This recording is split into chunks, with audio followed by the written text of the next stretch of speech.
What if the bands that built reggae's backbone disappeared? 10 names from the 60s who lit up dance halls, pressed one or two killers, then vanished without a trace. You've heard the legends. This is the lost layer under them. One group in here quietly launched a future icon, and another left a single so good DJs still hunt originals. Ready to dig? Let's count down the 10 forgotten 60s reggae bands, part 2, starting at the year 10.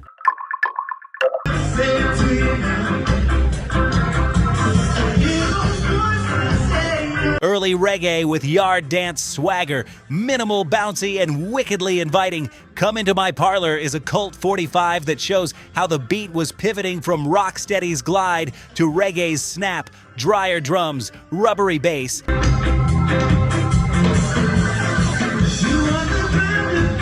And a sing-along hook you can hear spilling out of Kingston yard parties. First cut in 1969, it later turned up on Trojan's Tighten Up Vol. 2, which is how a lot of UK fans stumbled onto it years after the fact.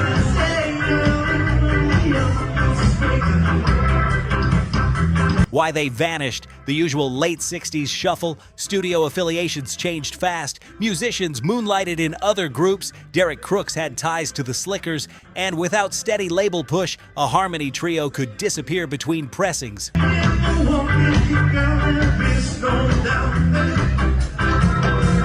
Question, if this dropped today with the same raw charm, would algorithmic playlists push it bigger than Trojan ever did?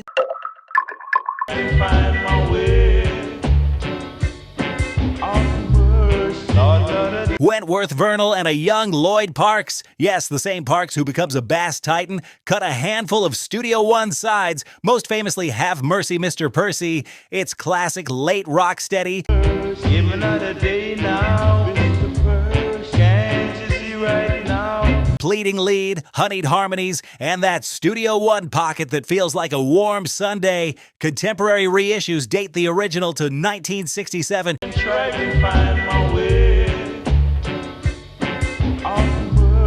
And you could still find it on official Studio One channels. Why they vanished, talent moved on. Parks' future was on bass and band leading.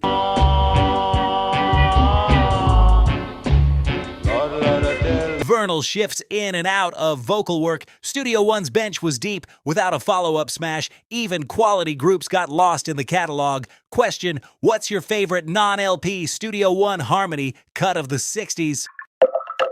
It is a state of an emergency. Government. A J.J. Johnson camp special. The Rulers left a small but potent trail. Don't Be a Rude Boy, Wrong and Boyo, and the ultra-hip Copacetic, which rides a skanking groove with cool kid attitude, modern digital notes. Calling the military. They say all bad men. Credit 1967 and J.J. Some pressings show the tunes sitting neatly among Johnson's Ska Rocksteady productions. Why they vanished, they were a singles act in a market that moved weekly.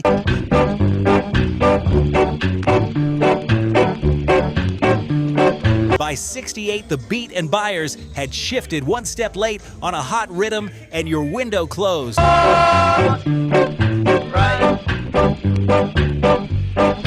Question, should Copacetic be considered a rude boy anthem, or is it more of a mod cool outlier?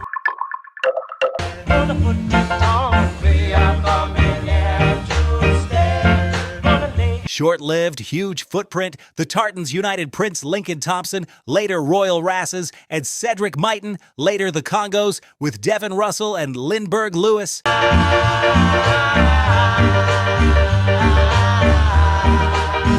Dance All Night on Maratone is a rude boy-era Rocksteady anthem, piano and double bass up front, a lyric built to toast the sound system life.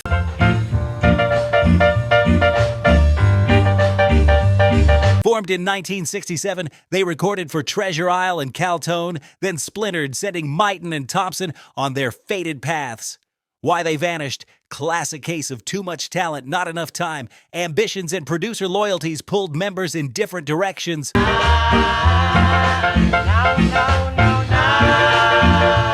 Question, which post-Tartans legacy looms larger for you? The Congo's Heart of the Congos vibe or Prince Lincoln's roots songwriting?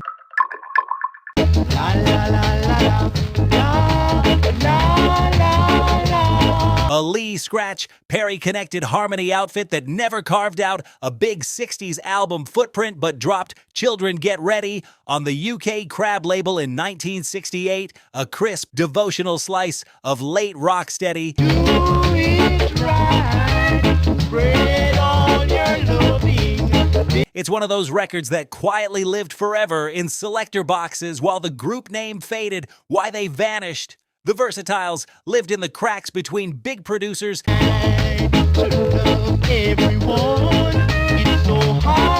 and bigger vocal trios. Without a dominant LP or a 1970s roots reinvention, they became a singles legend.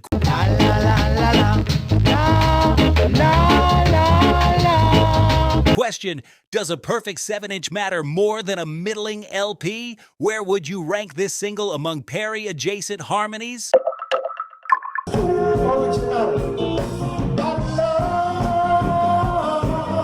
Cornell, aka Cornell, Campbell's velvet lead over a shimmering Studio One groove, romantic, floating, timeless, Queen of the Minstrels lands in 1969 and becomes the tune that outlives the group's short run.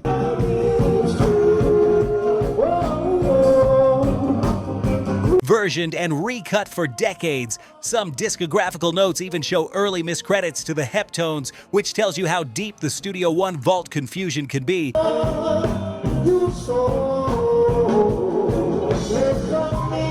Why they vanished. Campbell evolved, the brand the Eternals didn't. In Jamaica, singers often moved between groups and producers at speed.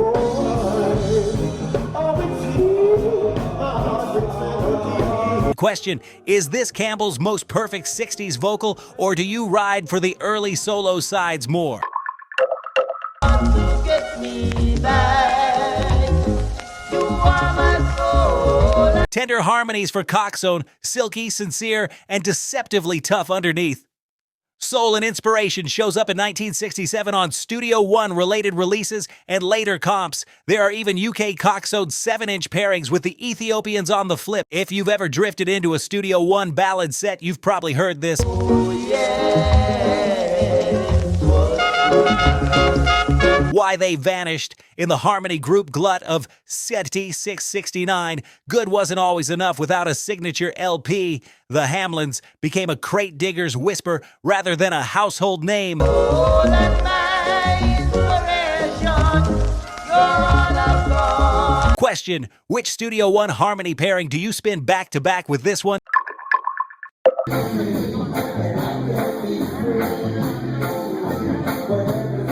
Keeble Drummond's trio didn't record Mountains, but what they cut was golden. The What Kind of World album, issued 1970, compiles prime 1968-69 Studio One singles.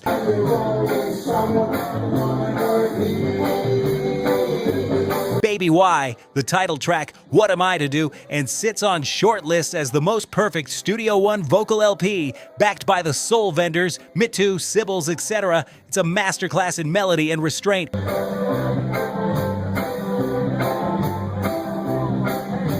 Why they vanished. Perfection didn't guarantee momentum. Once the album dropped, the trio didn't parlay it into a prolific 70s run.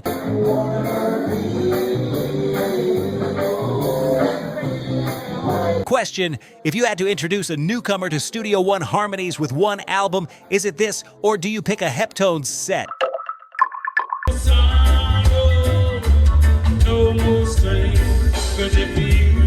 An early reggae heartbreaker that became a Trojan UK single, TR 628 1968, and a blueprint for reggae's bittersweet ache.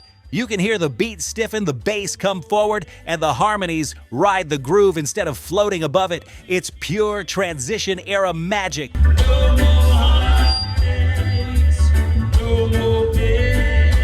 Why they vanished. Like so many, the Beltones were a spark in a windstorm. No LP, a few sides, and then the market moved on.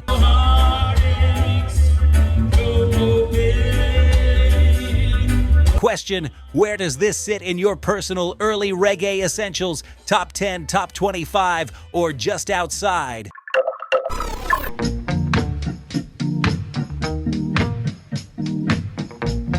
Here's the curveball at number 1, Jimmy London, birth name Trevor Shaw, and Billy Dice, recorded as The Inspirations, and cut the sly, much loved.